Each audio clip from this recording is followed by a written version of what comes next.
So, fewer discoveries on the importance of why I am honoring what I'm doing, well, not the doing, really the being, and it ties in a lot with North Node, my North Node specifically, and how you can also discover how Vesta works in your chart, because I have North Node conjunct Vesta in my chart.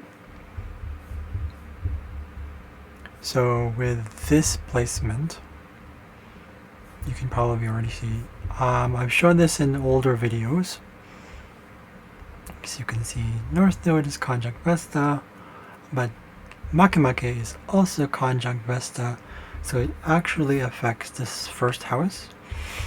And what that really signifies for me is this ability to... Makemake is basically, what do you call that? Manifestation. Right? So, but it's more than that. I believe that Makemake, because it's a newly discovered planet, I kind of did some digging on my own.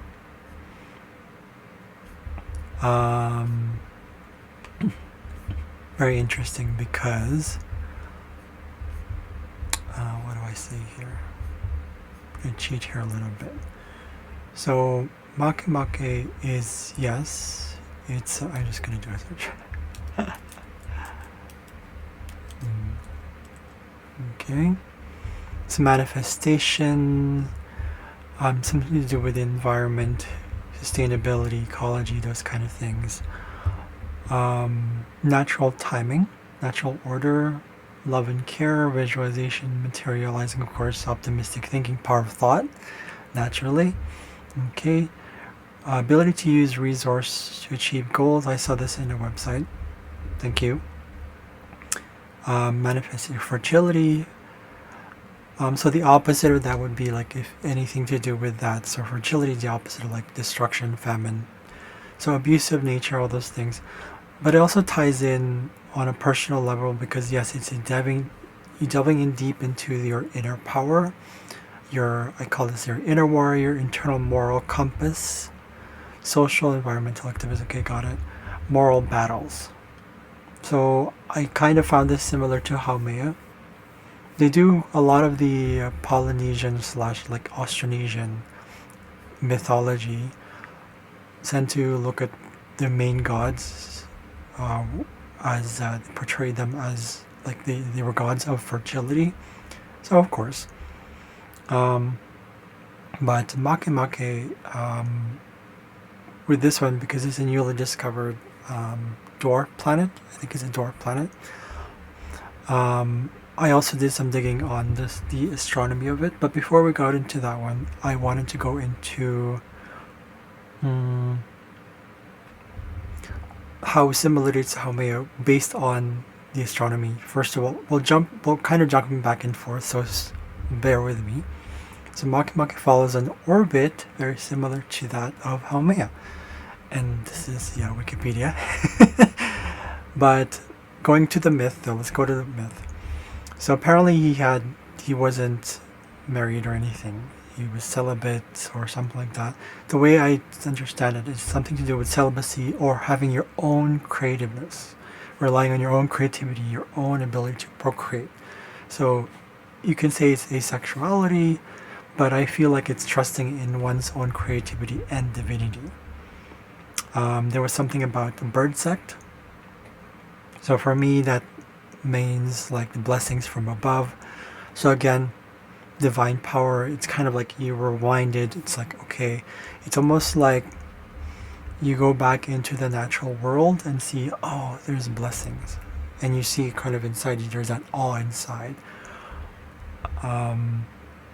So, and where we come from and our source. So basically, large ice, okay, yeah. And then there was also large eye sockets found in some of the statues. So to me, that refers to awakenedness. Okay, awakening or consciousness, being more present because of nature. When you're in nature, you feel more aware. You're more in the present moment, literally. There's also phallic nose, I think it kind of looked like phallic in this case, representing the it's the penis-centric views of phallic things.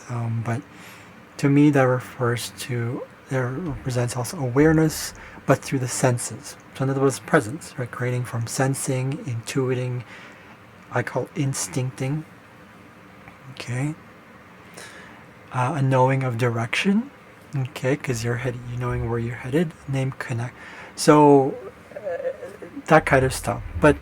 And then there's the name itself, which was chosen apparently because it was they wanted to respect the fact that it was Easter. In other words, like, I think this is why it's something to do with Easter Island stuff. I think so. The Rapa Nui, yeah, that's right.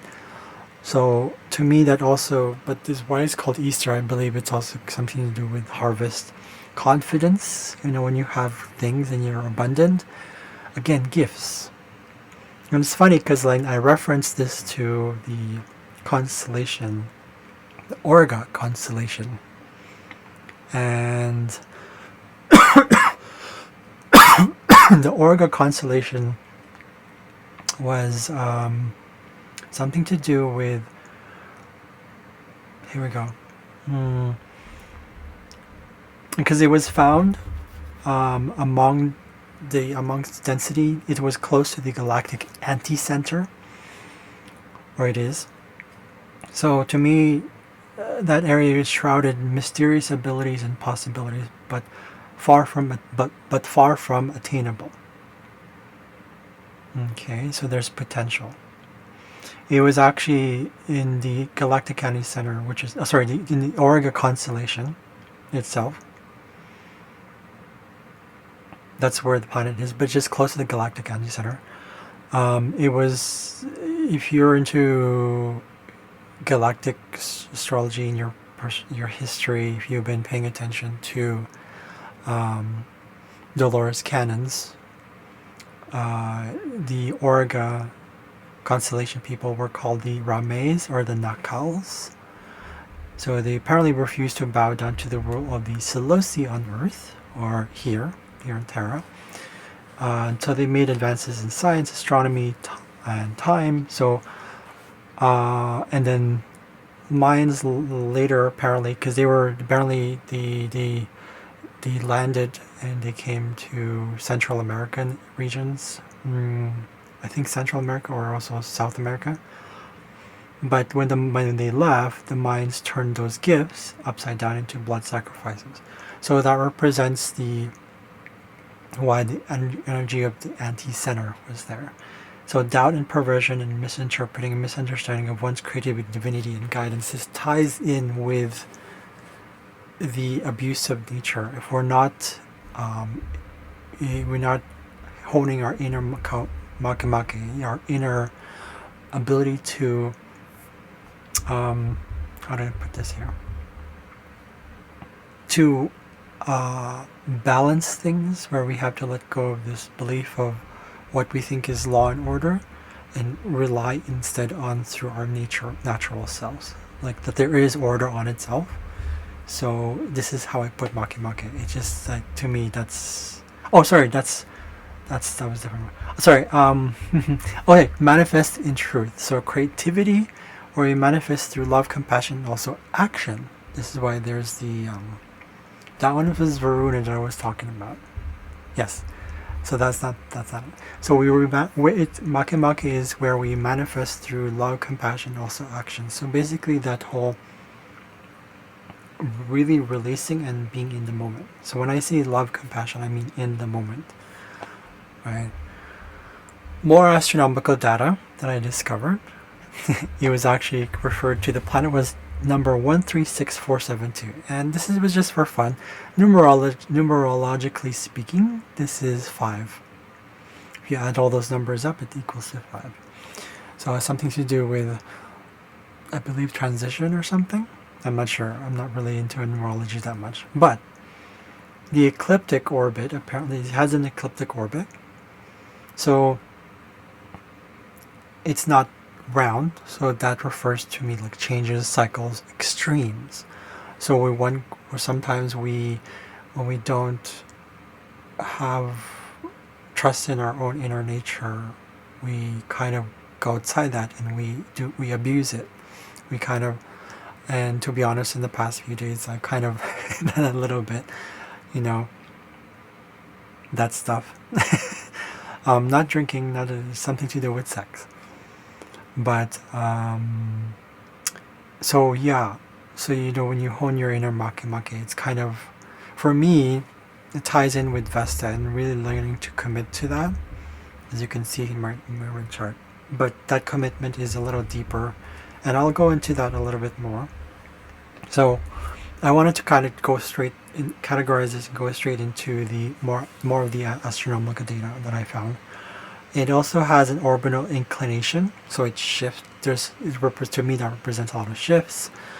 It is the brightest trans-Neptunian object after Pluto, apparently. So it's almost impossible to find among that area where the galactic center is, the galactic anti-center is. So potential, that's what I was saying earlier, that it is far, it's mysterious, it's kind of shrouded, but it doesn't mean it's not available to us. It's always there. Okay. And apparently it was also a KBO, or like a Kuiper belt object, but a classical one.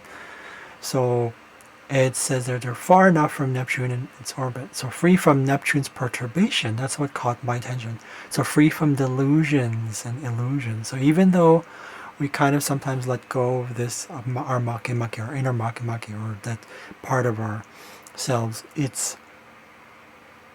you're not going to be necessarily deluded, unless, of course, depending on your chart, if you have a square to Neptune, for example, there might be. Okay. It's also referred to as dynamically hot, as a class of KBOs, or classical Kuiper belt objects. It has a high inclination compared to others in its population. This is from Wikipedia. Potentially full of to me, this means potentially full of creativity, inspiration, and intuitiveness. Because it's hot, right? So, and the surface is apparently really like reflective. So to me, that's also, in a way, kind of mirroring shadow as well. It is a trans-Neptunian object, so it's Kuiper belt, so it's Pluto. But apparently it's not like a Plutino, meaning it's not like a planet that's like Pluto. It's funny that they also said rotation period of 7.77 hours. Coincidence much? But apparently the actual rotation is it's not like, it's different. Apparently, I think so. Anyway, but the fact that they discovered that number shows a lot. Unusual long rotation plus a second satellite, they said there. So moon. To me, that signifies mysterious potential, unknown, duality, related factors. Again, wow. Shadow. Right? Duality, shadow, mirroring. Okay. It also had depleted nitrogen. Okay. It was depleted because throughout its life, if you look at the outer planets, they're older, and they do represent our more older past lives, and also more of the subconscious in our subconscious. That makes sense, right? If you look at it from the evolutionary biology, they say that I learned this through my being a language teacher. You have the brain triune. The lower part of the brain here, what's called the reptilian brain, is way older than the conscious part of the brain. This is why here it's automatic. Here's where we have the subconscious, where we have trauma, emotions, real memory, understanding, automaticity, fluency. That's where it is. Okay, it makes sense. So this is something that can be automatic for us. If you have retrograde Makemake, I don't know how. I've never seen one. I've yet to see one. That may still be something, but it is still in the subconscious part of the brain.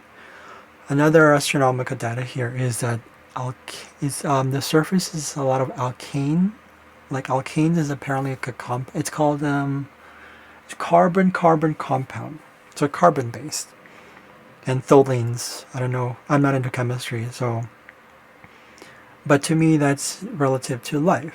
Earth, we're carbon based on Earth, so it represents life, fertility, right? So it makes sense. Another one says that the surface is like Pluto, but the lower surface pressure blocked its light. Apparently it's like an 18th magnitude star. Lacks substantial atmosphere, but has transient one. Nitrogen might be dominant component, but there was atmospheric escape. Complicated reason for Makemake is loss of nitrogen, and nitrogen is the most common element in the universe.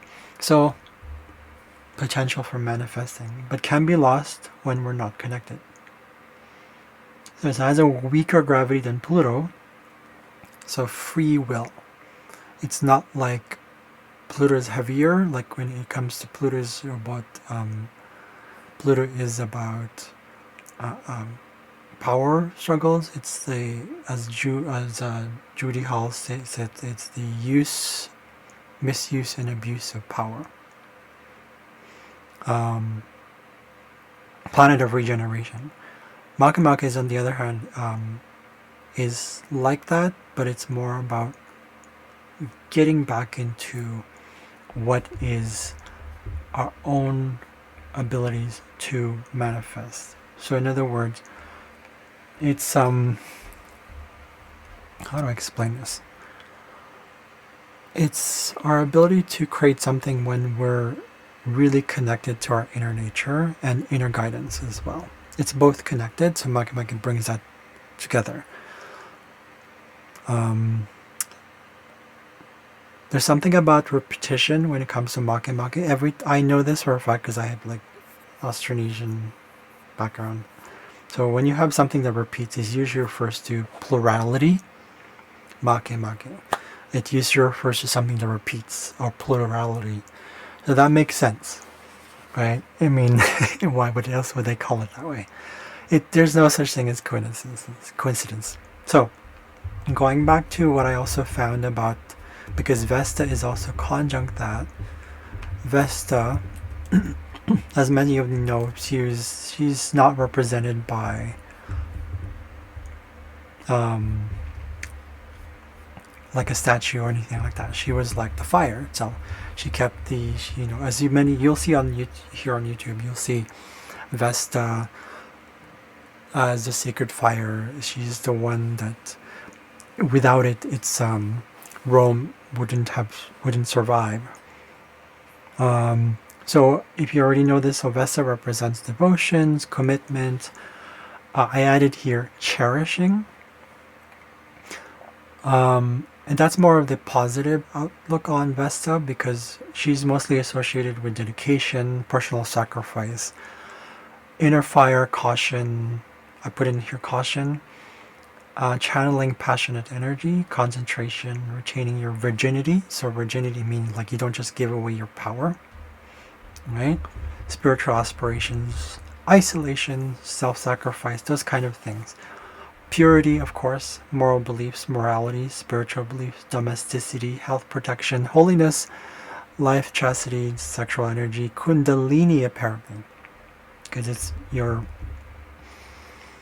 it's something to do with purity, that when you have, you experience kundalini, like it's an awakening. So a spiritual path, potential, suppression, and expression of sexuality, pursuits, insistingness, to be insisting, studiousness, demands, wisdom, adoration, dedication, fealty, fervor, fidelity, intensity, reverence, zeal, ardor, constancy, consecration, sanctity, spiritual. All of these things I looked up, and there's like, it all kind of makes sense. Based on the myth though, the reason why I came up with the word cherish is because if you look at the hearth, it is similar to just the word heart. Meaning, when you come from the heart, when you commit to your own self, at least for me, because mine is in Leo. So that's, for me, that makes sense. And also warmth and safety, right? Because if you think about the sacred fire, without it, it doesn't protect your surrounding. You're not protected. So that's what the Romans did anyways, right? So that's the myth behind it. That's why they kept the fire alive. That's why they had the Vestal Virgins. But she was also the daughter of Saturn. I did not know that. That comes to show why it's like, oh, limits, protection, preservation, custodianship, but also obligations. So, she was the goddess who prepared the food for the gods. So it's about servitude. So obligation, servitude, and also hard work, because apparently she was represented by donkey. She was accompanied by donkey, and donkeys back then were associated with bakers. So like hard work, right? Granting of fertility, meaning gifts of creativity, granting of fertility, faith, trust in the blessings and divine creativity, as she wasn't depicted directly. This is where it's like, I call it purity mysteries here, but she's because that's how I see it. I don't know. And of course, consecration to heart, or did I actually say to hearth right here? So that represents both earth and sacred fire. So fire and earth together presents a lot of it's like grounded fire. It's almost like if you put the two elements together, right? It's metal. You can get metal out of that, right? Which is funny because she was also there was a reference to her with Vulcan in Roman mythology, and Vulcan was the Roman equivalent of Hephaestus, god of forgery, right? So that makes sense. Hearth, like earth and fire, makes it together, metal. Does it all kind of come together now? So she was also the way I defined it here also is the source of kindling celestial divine fire. So life of community, agriculture, and perennial fire. Sorry, that was the one I saw on Wikipedia. That to me, giver of growth, vitality. Divine blessings and guidance, protection, when we devote and trust in divine guidance or blessing. That's what it is. Liminality, apparently, she was referred to as threshold. So limit, when you have when you go past the door, some places like temples, especially like when I was in Japan, they had this. You don't step on the threshold because that's considered. Well, I don't know about Japan, but apparently in ancient Rome, that's considered sacred because it's that boundary. You're trying to respect boundaries. So here, you're honoring. For me, what it means is you're honoring and keeping pure what is given and naturally there. So you're honoring your own boundaries. I should write that down there. Boundaries. So I believe that when we honor our boundaries, when we go back to that, it's again that inner power. So divinity. And the reason why it shows, and then there was also the Vestal Virgins, by the way, sorry, who apparently were Vestal Virgins for about 30 years. So to me that represents like preservation, right? Self-respect, maturity. Because if you can hold out that long, especially if you're a guy, no offense to to anyone, so I can speak for myself, but that's what it is. So it also makes sense why apparently the word Vesta, apparently, now we're not sure, stands for the Latin vistando, means what is it? To stand in one's power. It goes back to what I was saying earlier, because something about my discovery, it's like, and then I saw this, I was like, oh, that makes perfect sense. So patience, really. So Vesta is where we make promises to and or focus on our own spiritual wholeness, true power, journey, really. But it's also where we label things in accordance with self-imposed or societal beliefs, discerning whether or not what we commit to is really what we want to commit to. So integrity. It's a lot to do with integrity. It's kind of like the integrity is having boundaries as well. Right? So going back to my chart here. This is something that I found that I've been able to focus on when I started committing to it. I still am. You know, I kind of fallen off the wagon every once in a while. And one of the things that I found interesting here is that with all this discovery I have, I also had to look into the sun, because you know, when you look at your chart, when you see a planet in a specific sign, you also look at the ruling planet of that sign. So in this case, the sun. Where was the sun in my chart? Right here in the 4th house. I'm going to go into another chart here because I wanted to go deeper into this one, because there was more to this than that. So the North Node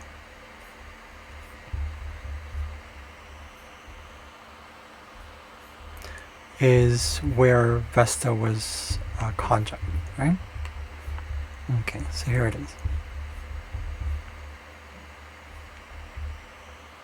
You can see that. North Node, I guess that's the one.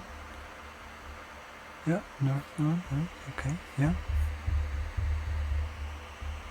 No, this one, here we go. Okay. Zooming into this one. So,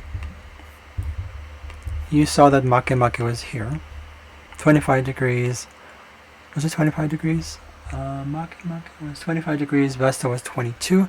So as Makemake was conjunct Vesta in 22 degrees, she was also to this star right here. I don't know, I haven't looked into this one yet. But there's obviously something happening here. There's a guidance that's coming on here.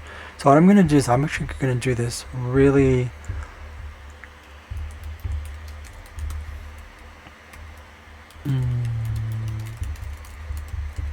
gonna log into gonna get the book I have here.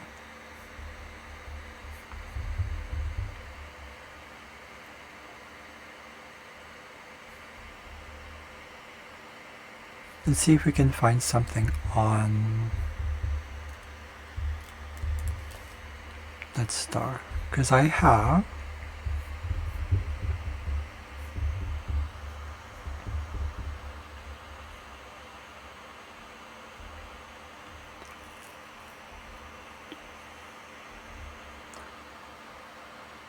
you're gonna have to bear with me here, but you know, it's all about patience, and if you choose to be patient while you're watching, that's up to you. This is part of the process I'm talking about, where I'm just like being honest and say, you decide what you decide. If you're coming with me on this, if you're with me on this whole thing, it's part of apparently the North Node Leo thing. You know, you have to you honest with what you want to say without being controlling and without being overpowering. You know, that this is part of the Aquarius South Node, and not being too like wimpy about it. Here we go. Where did I put that? Okay. Actually, I'm going to open several files here. There's one.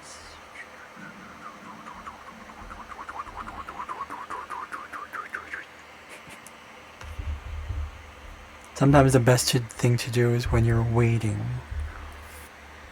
If a song comes through your head, you can do that and just be in the moment. So I have North Node. Naus. What's Naus? Let's see if we can find it in Astrology Kings. And if it doesn't, if it's not there, not a problem. Sometimes we don't have information on these fixed stars. Naus is a fixed star. So Naus looks like it's in the constellation of Argo.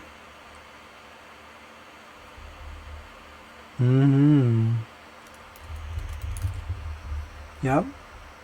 It's, what is that? Gamma pupus? Pupus? Sounds so funny. So we usually like to look. I usually like to look at the fixed star in terms of like where our ancestry comes from, meaning like galactic, like these aliens. Because it's more relevant to me than well, usually through the, if I can't find the fixed star and what it represents, I usually go to the constellation, but I prefer to go first through like where they were, because it kind of shows, you know, if there's anything relative to the way they were behaving. That it kind of explains where I'm headed, the guidance I'm getting, because it's North Node. When you're a fixed star in a North Node conjunct any of the planets, really, especially with the North Node, at least North pertaining directly to in the North Node, it's something that's not, it's something new. So I can't find anything on this book. Okay, that's totally fine.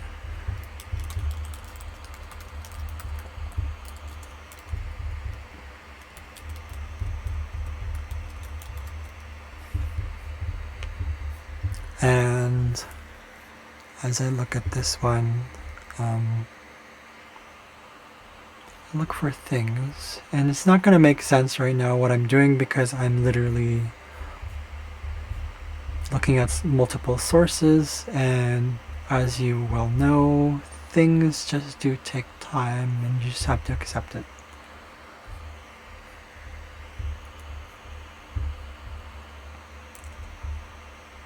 And when things take time, that's because it's a reference to the ego impatience, the ego's impatience. Okay.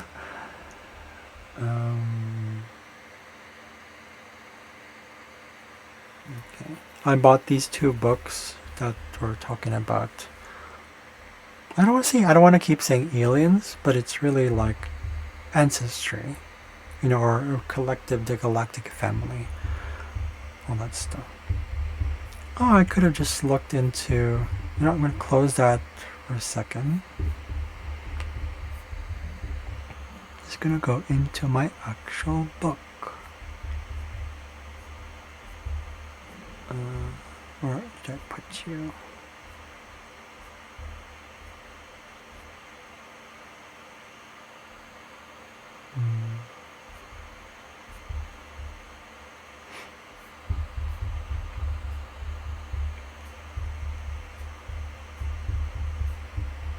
Instead of doing that, I'm going to go into File, into Downloads, because I do have that file somewhere here.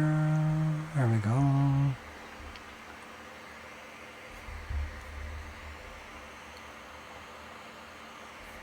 Okay, so Nous is conjunct the other two. I don't know if I'm going to find it here. And if I don't, that's totally fine. So we go to the actual overall feeling of the constellation. So Argo.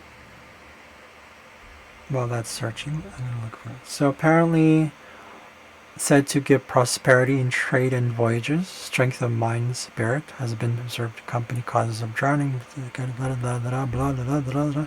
Okay.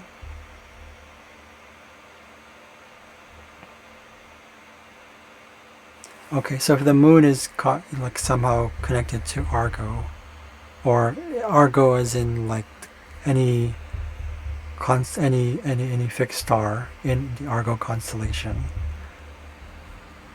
Let's see. Oh, that's not the chart we're looking at right now. Okay, here we go. Okay, it's in opposition to other fixed stars in the 7th house. But I do see here that Nous is also conjunct. What star is that? Alter something. Alter.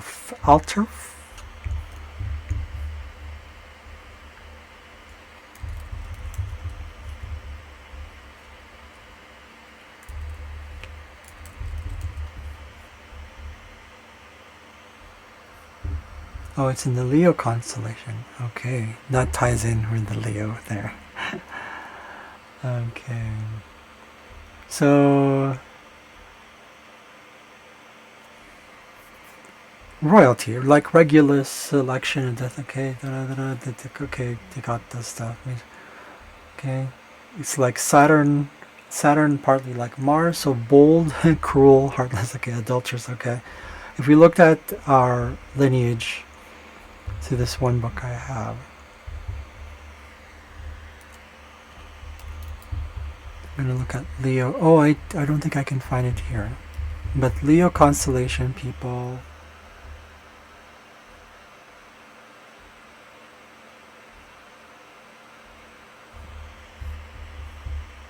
Where do I find it here?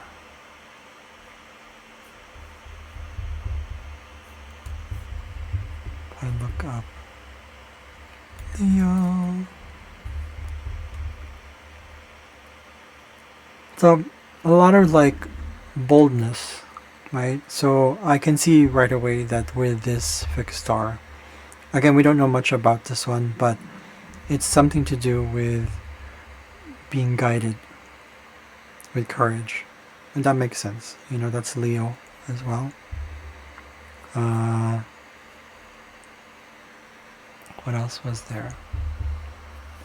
Yeah. Opposition to I know this one, Suelico something. This is conjunct my south node. This is like something to do with the past. I took notes on this actually.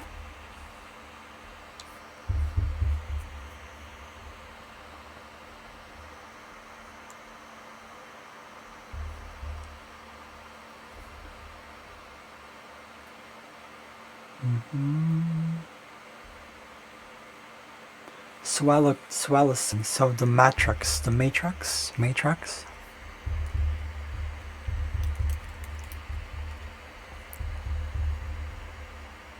From the Delphinus constellation. So tall and impressive looking with their very long skull, narrow thin face. Okay, that explains that. Okay, I am tall, about 5'11".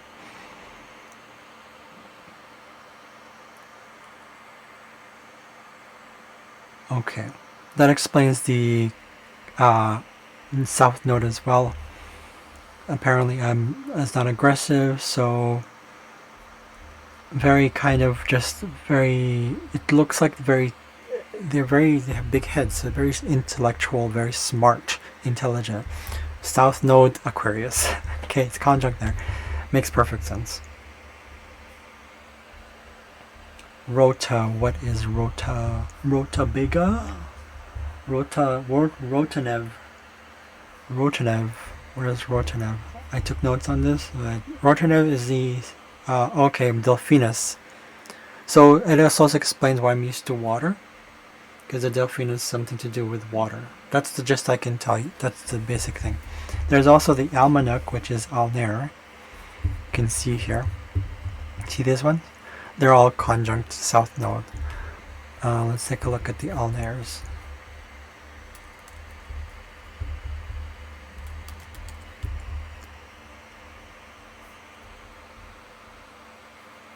The Amanuk.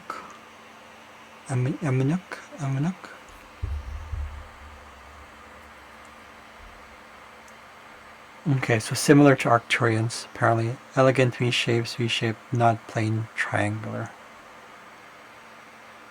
Oh, the ships, okay. They helped with the Great Awakening. They were here in 2002. And so that explains it. That one kind of, I guess you can say that it's a revisit of a past life, but I don't know much about, let me take a look at Amanuk. Do another search here.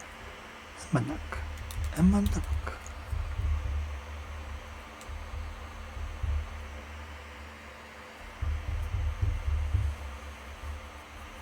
Is it Almanac. Sorry. Okay, here we go.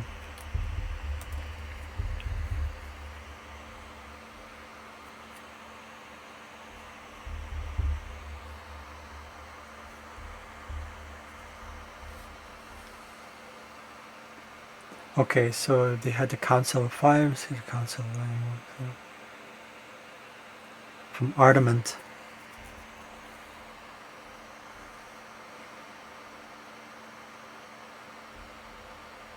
So something to do with, yeah. Let's see what else is in there.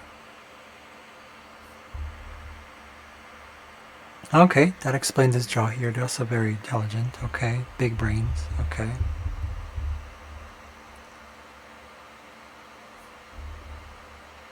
Okay.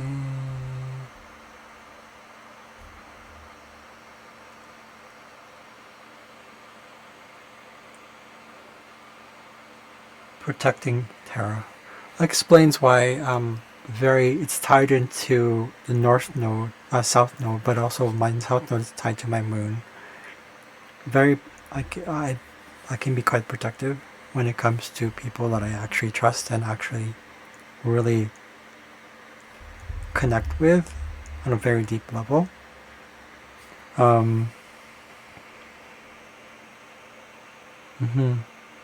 Says here they were involved with Earth, protecting Earth, even before the Galactic Federation of Worlds. In other words, before these agreements of the planets to elevate this planet, or at least elevate other worlds.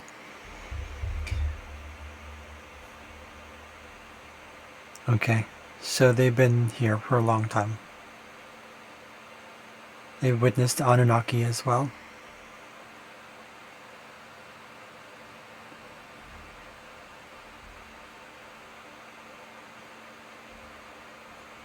Okay. So they've been here for such a long time. So that explains why I have that. Okay. I don't know what the Rodanev is. I have no fun, but I do know it's in the Rodanev was in the Delphinus constellation. So I explained that constellation that the Rhoda star system are most likely people who were in touch with the water. Something to do with swimming. This is why I like the water. So very comfortable in it. And why swimming came naturally to me as well. Yeah, so that's that. And then there's also, because the sun, sorry, picking my mouth here, but whatever. So there's also the sun, because the sun was in conjunct to my nadir. I'm going to show you my chart here. Alright, so we have right here. You can probably already see it right there. So I also honor my most recent incarnation, apparently according to galactic astrology.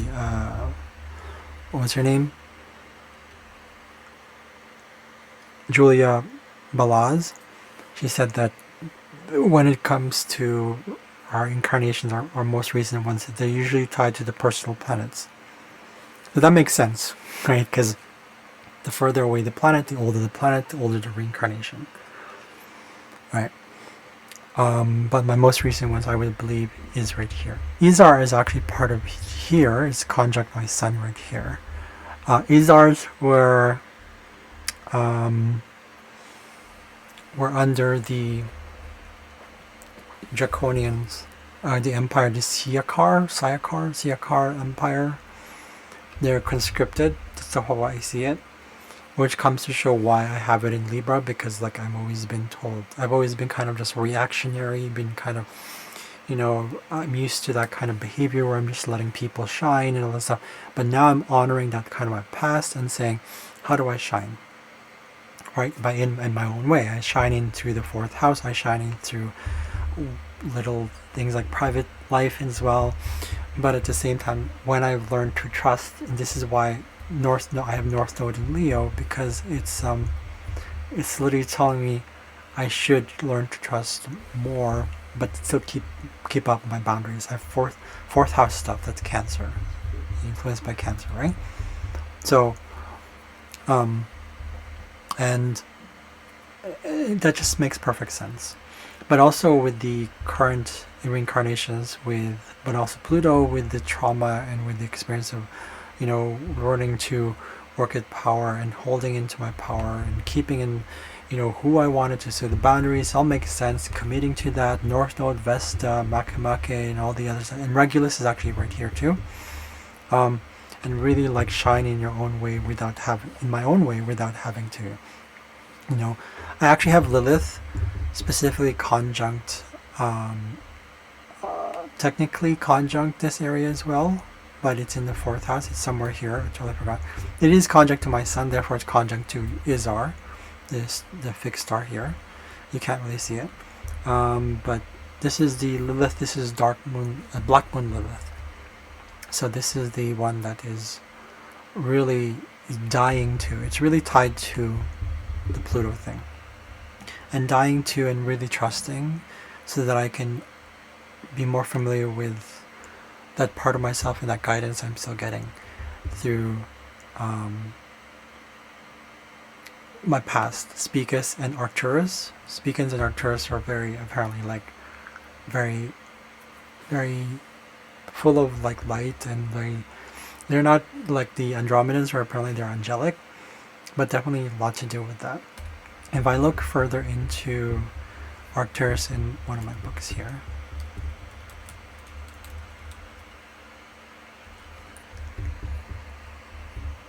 oh, Arcturus is in the Auriga constellation. It looks like it. Okay. Boots, never mind, sorry, Boots. It's in Boots. Okay. How to develop culture, technology, as well as spirituality can choose. Okay. This is why I've always felt kind of out of place, and I didn't understand a lot of things coming to this world, where it's like have all these rules, and it's like very, because this dense right here in this planet, right, in this reality.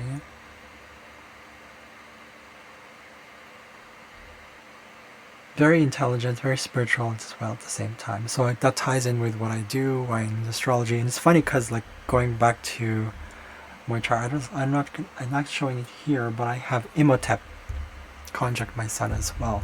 So that's the whole part of the honoring thing. So it's all ties in together. Imhotep is somewhere here. You can't really see it, but yeah. So in any case, I just wanted to share my little discoveries with you guys. And I think that's about it. I can't really go much into that, because otherwise this video will be like 5 days long. But in any case, I hope you have a good day. I hope you guys continue to devote yourselves to your spiritual journey, to your, it's not about spirituality, it's about what is real to you. If you were to use astrology, you look into where Vesta is, where you're devoted to, but you also look into Orcus. Wherever Orcus is in your chart, that's where you're needing to understand what is it that your soul desires. When I say desires, I don't mean like want. I mean, what is it that your soul seeking? When I say soul, I mean you as not a separate entity of anything else. Your connectedness to everything. So with that in mind, I'd like to kind of close this a little bit slowly and just be in the moment.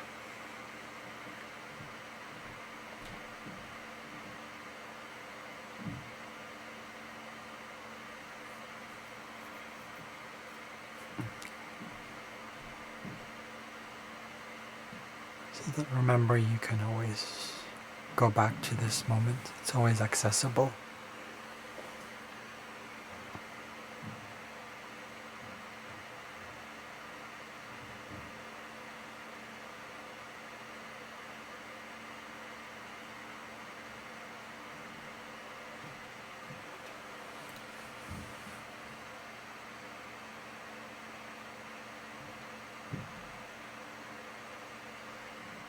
Alright, I hope that gave some insights to your own charts. If you have any questions, you can always type in comments, questions down below.